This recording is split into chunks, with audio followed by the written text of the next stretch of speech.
Alam mo yung feeling na kumpleto yung padala mo, pero ikaw, ubos.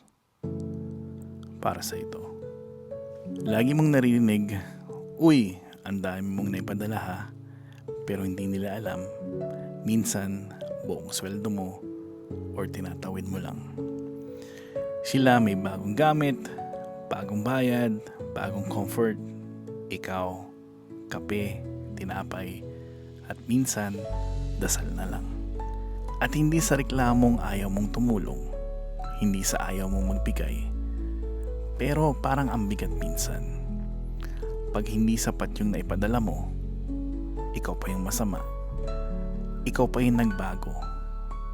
Ikaw pa yung biglang nakalimot sa pamilya.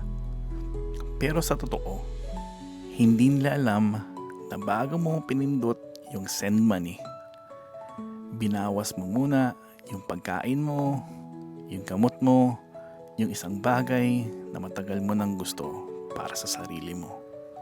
Bitin yung padala, bitin yung sweldo, bitin yung oras sa sarili. Pero pinipili mo pa rin.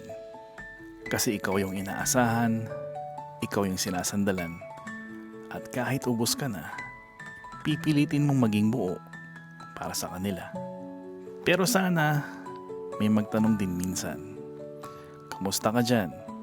May natitira pa ba sa'yo? Sana may magsabi man lang, kung kulang, okay lang. Tao ka rin. Kasi sa dulo, hindi naman padala ang sukatan.